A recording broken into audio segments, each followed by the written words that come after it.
Interiors international interior designer Stephen G is a world-renowned master of contemporary and traditional high-end design. To me, lifestyle and comfort is what a great design project is all about. Interiors by Stephen G has galleries in Florida and New York, with staff fluent in 7 different languages. Interiors by Stephen G offers a full-service experience from construction to completion. Visit Interiors by Stephen G at Facebook or his website, interiorsbystephenG.com. That's interiorsbystephenG.com to get started on bringing your design fantasies to a level beyond your dreams. Visit interiorsbystephenG.com today.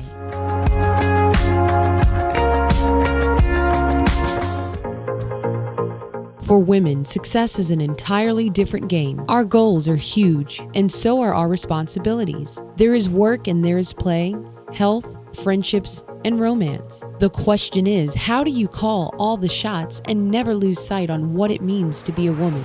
Each week, Elena Cardone and Katrina Campins bring you topics, discussions, and tips with women in power who are going for it all and making it happen.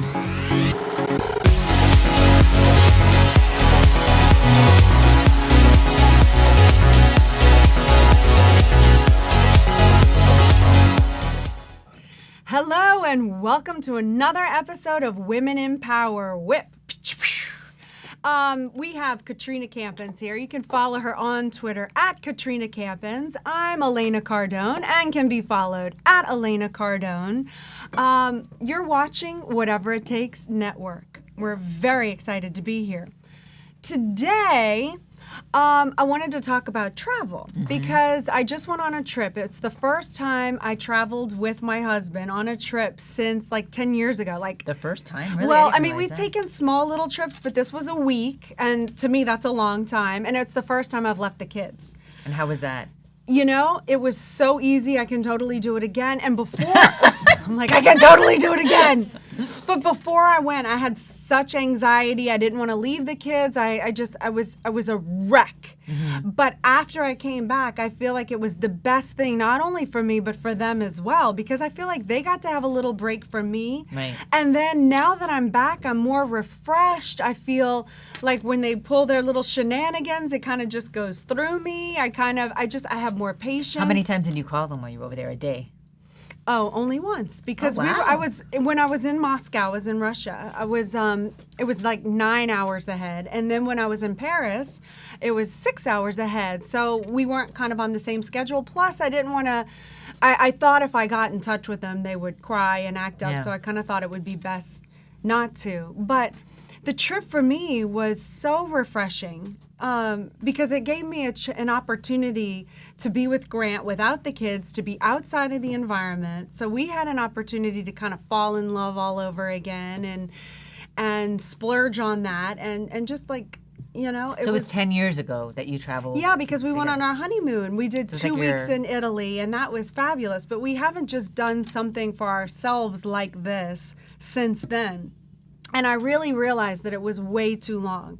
Way too long for what? Oh, since you traveled together. You know, Grant has this big thing, like, you know Grant, but Grant Cardone, entrepreneur, and he's always like, you know, work. You got to be hustling. You got to be banking that money. You've got to, you know, that's kind of his mindset. So he's not like a vacation advocate. But he was there working and you came along, right? That's true. We extended the trip. He had to speak in Moscow, so we turned it into kind of like a dual purpose. So he did kind of get away with it not being a full vacation. But I think that he did change his mind after that trip because of the fact of what it did for us and our relationship, and it brought us back with a whole new perspective.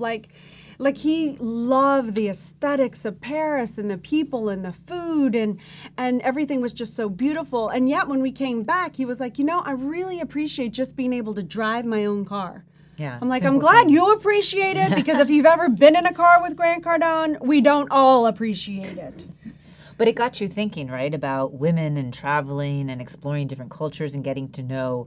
Really, there's so much more outside the U.S., and I think sometimes Americans lose sight of that. Yeah, I think Europeans especially, since they're so close, it's like going from here to Texas, and you could be, you know, from Spain to wherever, Paris, Yeah. or it's like that's how far away it is. So it's not that far. Did you ever travel on your own before you got married? Did you ever The do? only time I ever did that, I was modeling when I was around 18, 19, and I spent 2.5 months in Tokyo in Japan. I was by myself, but I lived with two other models in the apartment, and we were always together. But yes, I was by myself technically. Right. Like, And how was that? that was amazing. Oh my God, I loved Tokyo. And then I went to Taipei, which is in Taiwan. And then it was that's the first time I actually had the experience of what do they call it? Like culture shock. Right. Because I was at this market and the food there, like I couldn't identify any food. Like one looked like worms, it might have been, I'm not sure. And I was a vegetarian at the time, so I didn't know how to ask what is what. I mean, it was the first time I was like, this is what they mean by culture shock, because nothing looked like anything I'd ever seen. And there was these mangy dogs with dreadlocks all over them, and no one spoke English. It wasn't like Japan, where some people in Tokyo Speak the language. Yeah, speak English. I mean, and there was no, white people. In Japan, they called us gaijin. There were no gaijin. I never got the word in Chinese. They spoke Chinese in Taipei. But it was an amazing experience because it forced me to kind of grow up and venture out and have to find my way around to these casting calls, and I'm in another country. And I mean, they're selling little monkeys on the side of the road in cages, and I mean, it was just weird. And 6 people, like no joke, like whole entire families are in little scooters, and you're trying to cross the street and they're whizzing by you. I mean, it's just not something. That's why I think it's so important to travel the world and really get to know, different cultures, and especially and traveling with your kids at some point in time must be a pretty surreal experience. Getting them out there as well, because I think so many, like you said, so many Americans travel like to New York or LA, and they think that that's traveling, and there's so much more. I lived in Argentina for 2 months when I was 17 years old, and then I bicycled through Germany for 19 days, and I lived in tents in the meantime. That's where she gets the body. Okay. No, please. I'm telling you, anytime I saw a hill, I would jump off the bike and walk myself up the hill. But but and I want to travel so much more. And when I was single, I thought to myself, oh, okay, you know what? I'll just do like the eat, love, pray, concept, and just travel the world by myself. And that's always what I wanted to do at a very young age, was be a journalist, kind of like Mother Teresa. It sounds so corny, but and then, life has other plans. But I still really want to travel and get to know the world. Well, that's why I asked my sister to come on to the next segment, because she's traveled to over 60 countries. So we're going to ask her about her travel experiences real soon. Stay tuned.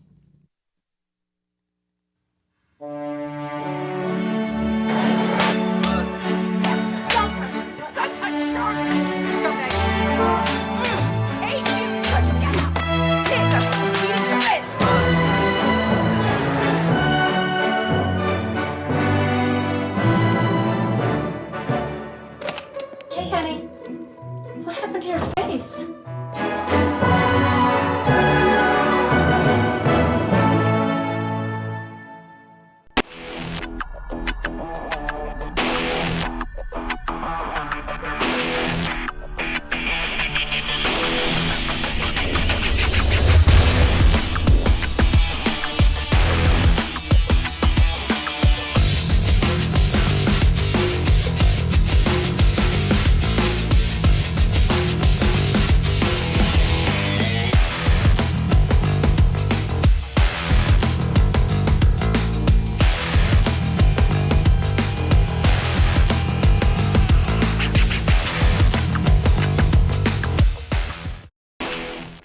Hi, my name is Evan Forster, and I'm here with David Thomas, and we're the co-hosts of Job Talk. It's the only show in America where work and life really collide. And we are back with Women in Power. We're talking about traveling. Speaking of travel, we have the 10X seminar coming up. It's in Cancun. Join us, bring your family. It's a great opportunity. What Katrina and I were speaking about earlier about taking family vacations, which are also important. So November 13th through the 16th, we'll be at Cancun Hard Rock for the 10X seminar. So I would love to see you there. I brought my sister Cece on this segment because I think she's a fascinating woman. I mean, she's just so interesting. She builds her own costumes. She's like very creative. She's an artist, but as well, she's also traveled the world and by herself. So she's been to over 60 countries. She's been traveling at a very young age. So Cece, I really wanted you to just be on the show and tell us like what your experience is. Like, when's the first time you traveled out of the country by yourself? How old were you? 18. 18. Where'd you go? Europe. Okay, so that was nice and safe. You went backpacking. Did you go with friends or by yourself? Did I already say Well, that? I started off with friends, but we got lost from each other, so I ended up doing 3 months by myself. Oh wow! How soon in the process did you get lost from each other? I know. Was that on purpose that you lost them? No, it was by accident. It was the You can first- actually leave these off Okay. because you know we might not even get to any callers. I had these on in case we had callers. If you decide to call, it's 305-865-8668. Let me know if you have any questions about anywhere in the world, and we'll slay it over to Cece and see what she says about it. So if you have any questions or comments, call in. Okay, so go ahead. So you lost you lost my your group, friends. and so you traveled by yourself for 3 months. I had a Eurail pass, and I would just go to sleep on the train, wake up somewhere else, Really? explore. And you were never afraid? No. And No? you meet other people, and it works out. What's your favorite place that you've ever been to? I love Thailand. I love Bali. Why? Or what are the people like there? Well, the culture's so different, and it's just so colorful, and you're just barraged with senses of smells and sights and sounds, and so many things you're unfamiliar with. And what do you think is the biggest lesson that you've learned while traveling? Just kind of go with the flow. When in Rome, do as the Romans. Oh, so like whenever you're in the culture, you kind of just like do what they do and Get And immersed. forget your values and adopt the values of the people you're with and accept that as reality. And Well, she just got back from Vietnam and she showed me this video. Cambodia. In Cambodia, okay? And so she showed me this video that is just, it was so fascinating to me because it looked like these little huts in the middle of kind of water. And it looked like I don't even know how it was stabilized, and it's homes. And then there's like one little school, and kids 5 years old, like Sabrina's age, would get out of school, hop in their own little canoe, and just, take their canoe to their home. Like there's no parents, they're just so different there. And yeah. and I just thought, my God, that's so interesting. And she tell me about the kids with the chickens in the morning. Oh, and- yeah. I've stayed with Hill Tribe villages, and in the morning, the very young children, 3-ish, have these big machetes, and it's their job to catch the chickens and slaughter them Wow. for the meals for the day. At 3 years old. They're given big Very machetes. small It's children, so different. and they're just small adults doing adult tasks, basically. And so if you could live anywhere else in the world, where would you end up? Oh, there's so many places. Really? That's a Like hard she one. like Thailand or Oh. America or where? Oh, I don't know. I like Southeast Asia, but South America's nice. Africa's nice. So Every place has its own allure. I was talking to you last night, which is why I got inspired to do this, and you were saying that I asked you, why do you travel so much? Like, what is the thing? And what I thought you said was very interesting. You're like, well, we're at a time now where we can travel. Like 150 years ago, there wasn't planes. It wasn't so easy. I mean, there was horse and buggy, and you couldn't really see the world. So I love this idea that you actually take advantage of traveling and seeing the world. And I know India, this was 20 years ago, but you told me India was very difficult for you. You went there on a very string shoe budget, so you were staying in kind of poverty-stricken areas, and it was very difficult for you to see people struggling to just find water to survive for the day for their families and whatnot. What are the women like there? Were they allowed to leave their house? What was? Well, in cities, women have more freedom, but in small villages, women in a lot of places are just domestic servants, and they don't leave their house unescorted by a husband or a father. Is that hard to see? I mean, that's hard to imagine, It's isn't hard it? to imagine. It's a whole different life, and it's all they know, and it seems normal to them, but to us, coming from our perspective, it's unusual. Yeah, because we've done a show like on feminism and what is that role and how far, Women have come and so forth. It makes us appreciate how far we've come, and how different it was and is still in places in the world. What's like one of the most troubling things you've seen? Well, I've just seen places where they mutilate their children to beg, so cut off their hands so they can stick them in your taxi cab to beg for money and things like that. The kids, not the body, Right. not the hand. The parents mutilate the children. No, to, but the parents mutilate the kids yeah, to be able to then Oh have my the kids God. begging Beg. for money and so Imagine forth. how So desperate. or that they send the kids to beg all day. Well, who Right. knows what they're doing, but sad. Yeah.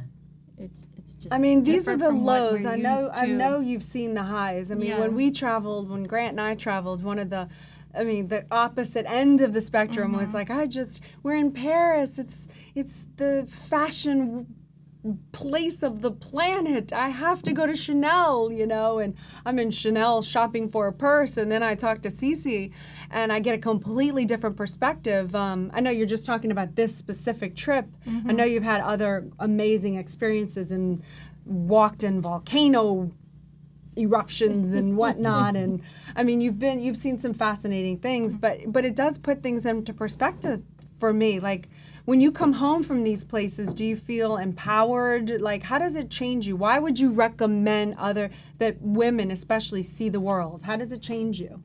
It just gives you a better, broader perspective, and it just gives you a better understanding of the human condition. And Do you feel bolder? I feel bolder. I feel empowered, and I just feel lucky that I've gotten to experience different perspectives and see how others live. And Have you been attacked by monkeys before? yeah, Tell me about being attacked by monkeys before, but you might have to do that when we come back from the break.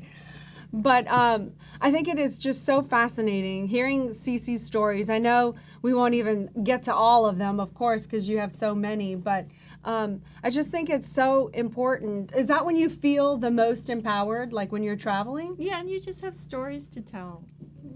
Okay, well, we'll come back and ask more. I want to hear the monkey story and then see what else you want to talk about. We'll be back right after this. Hard work demands the highest price. Auto dealers, do you sell your notes? Are you disappointed with your current lender, your price, or your service? If you need capital now, we are the answer. Use our nationwide network of lenders. Trust us with your portfolio. Expedite your cash flow. With over $120 million submitted in 2014, we'll deliver. Dealer Capital Services. Visit mydealercapital.com or call 337-451-6921 today. Amendment 2 isn't what it seems. Its caregiver provision gives legal protection to marijuana dealers. Even felons and drug dealers could be caregivers. Amendment 2 caregivers don't need background checks or medical training. So what looks like a safeguard is really a loophole. Amendment 2 caregivers can't be arrested or sued if their pot hurt someone. They don't call it the Drug Dealer Protection Act, but they should. Vote no on Amendment 2. Amendment 2. Everyone has to live somewhere, and everyone has to invest their money someplace. Hello, real estate. My name's Elise Klink, and let's make you some big money. And we are back. We're back here at another episode of Women in Power, and we really wanted to discuss the ability to travel outside the United States, because I think a lot of Americans, again, they watch television and they travel through television, so they have these preconceived notions of exactly what's happening in different parts of the world. And I know because, my husband's Egyptian, and we have so many friends traveling here, and what's portrayed is not really what's going on, and even with the revolution going on, anywhere we go and they find out he's Egyptian, they're like, oh my God. And we really know what's going on because so much of his family is living there, and his cousins and friends and so forth telling us. And you think the media kind of hypes it and makes it seem worse, right? Absolutely. And I just think that the media unfortunately doesn't really portray what's really going on because, again, that may not be as exciting. Or as controversial. And and then we have a lot of friends that are from Pakistan and from Iraq and from Iran. And before meeting them, I had, again, this preconceived notion of what people from those countries were like. And I would say, one of our dearest friends, he also happens to be our dentist now. He's from Pakistan, and we go to his his home, and his mom and his dad cook for us and so forth. And they're just such warm, genuine, family-oriented people. And it really bothers me now, from that perspective, when I watch the TV and the press, to see how these people are really objectified and how they're portrayed and so forth. And so it's just interesting, because I think so many people need to go out and travel and figure things out for themselves, and not right. just be like going what they're told. We had the event that Grant had to speak out in Moscow, and everyone started telling us, oh, we're so scared, the plane got shot down in Ukraine and Russia and the sanctions, and it's getting worse, and they don't like Americans, and security, you better travel with a bodyguard. Like, it's really serious over there, to the point where we were going to go to St. Petersburg, but instead we decided to go to Paris. Plus, it was closer to the way back home. But the point is we were like, maybe this isn't the right time. Well, when we got over to Moscow, it couldn't be further from the truth. Right. Now, the Russian people, they have this kind of stern, these harsh kind of features. I mean, they're beautiful people, but they look, But then once I just started to say hello and how are you, and talk about anything, they were so warm and gracious. It was completely the opposite. Yeah. And we walked all over Russia, and nobody bothered us. And I mean, if we needed help or directions, they were happy to give them. So I know exactly what you're saying. I'm sure you've come across this in your travels. She's been to Egypt, by the way. Yeah. And that was wonderful. Yeah. Except for the women there.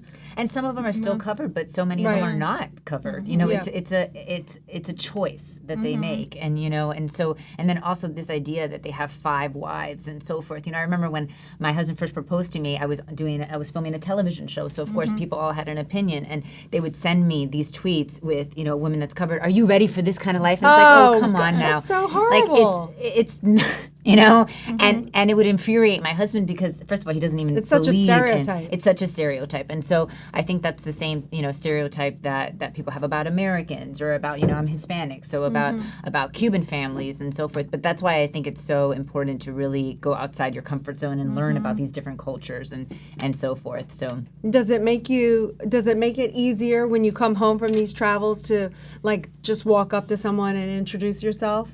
I think so. Yeah, I do too. Like, we were in Paris, and I love this one lady's necklace, and Grant was like, you've got to go over and just tell her. And I was like, no. And he's like, just do it. And I was like, yeah, why not? Why do we have these like limitations on ourselves? Why is something so simple as just complimenting someone's necklace like something I resist or don't want to do? So I forced myself to go over and just say, I love that necklace, and I'm sorry to interrupt, because she was with some people, but I have all these considerations like, oh, I don't want to interrupt, I don't want to impose, or that's not the rules, or I shouldn't do that. And plus, I'm afraid to be embarrassed if she was like, excuse me, you know what I mean? Yeah. But it's so true. Once you can start doing things like that and experiencing the world and really seeing that mankind is mankind, whether they're here or in Egypt or... And we're all made out of the same fabric. I have a lot of Russian clients, because obviously we're in Miami, and this is such an international melting pot. I have clients from Poland, I have clients from Russia, I have clients from South America, I have clients from all over the world, and I travel through them. It's really a cool experience, but some people think that the Russians are cold, and they're not. It's just, and the women especially, they're very warm.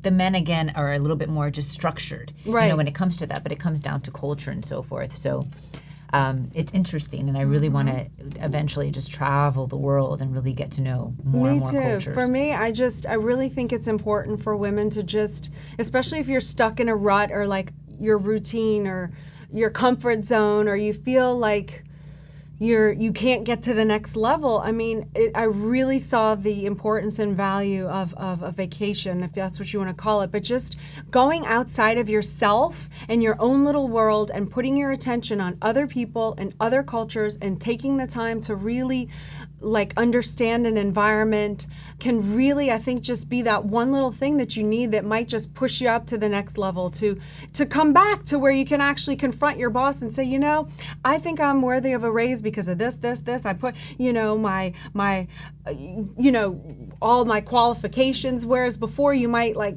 not want to ask your boss for a raise. That might be uncomfortable for you.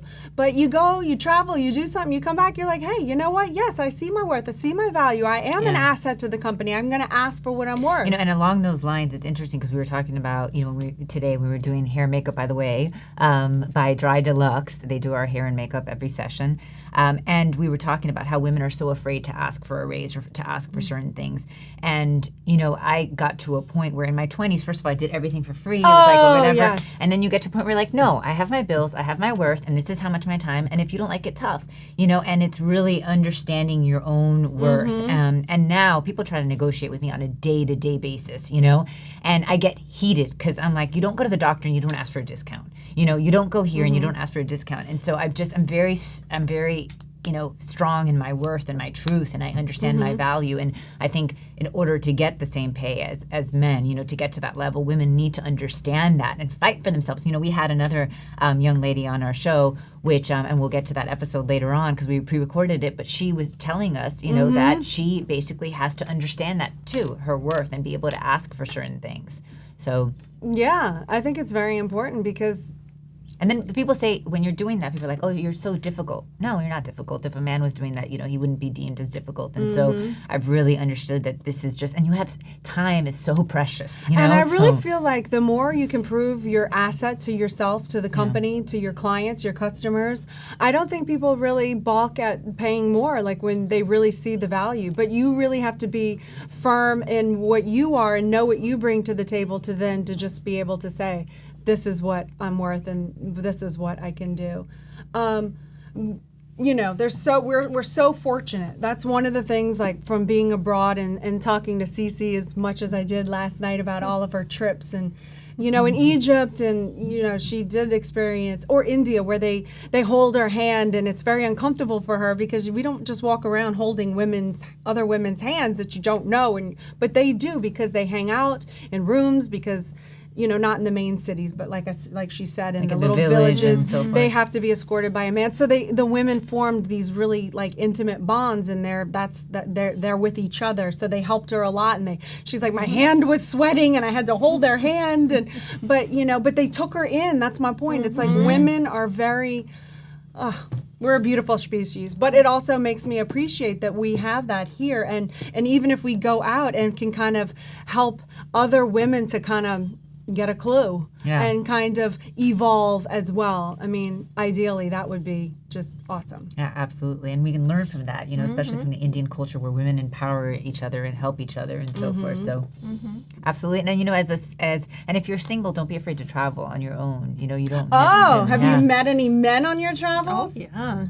Oh, see, for all the single ladies out there. Dang. Have you met any men on your travels? No, I met my husband who was here traveling from Egypt, you know, so he had traveled to 26 different countries. Men, get out there and travel. But I knew that I was going to marry a man from a different country. I just wanted that. I wanted more than just, you know, a simple American culture. So, but I never met anyone while I was traveling, but ironically it was the opposite. You know, and Fallon, who does our hair, met her husband when she was traveling here from Australia. So you never know. And he was traveling too. Yeah, absolutely. And they met here. So Miami's a good spot too. But well, thank you for being here today. Yes, Thank you for having me. Yeah. I mean, for me, traveling is just so refreshing and such a perspective, and it makes me come back a little bit bolder, braver. So I recommend it. Now, don't go spending your last penny, I suppose, on the traveling. I guess I got to get Grant's message in there somewhere. But I'm sure Grant would agree, or wouldn't he, that spending money on travel is better than spending money on material things because you have those memories and you grow and you have power. I think I really can't speak for him, but I think if you were spending the money on material things that actually was an asset, like to your company, like that you needed to grow your company, maybe he would say, hey, spend 6 months or a year and really get your company off of, you know, the ground and give it some good legs. And then once you start, after you've made a little reserves or whatever, then go do the travels. Right. That's what I think he would say. But you can find out yourself at the 10X seminar in Cancun. We'll be at the Hard Rock Cafe there from November 13th through the 16th. This is the beautiful Katrina Campins. Follow her on Twitter at Katrina Campins. My sister Cece doesn't have a Twitter account, but you can follow her on Facebook at Cece Rosiah. We'll put that up on the site. And I'm Elena at Elena Cardone. You're watching Women in Power on Whatever It Takes Network. Anything else? That's it. We'll see you next week at 1 o'clock next Monday. And you can call in 305-865-8668. Next week we'll take more callers.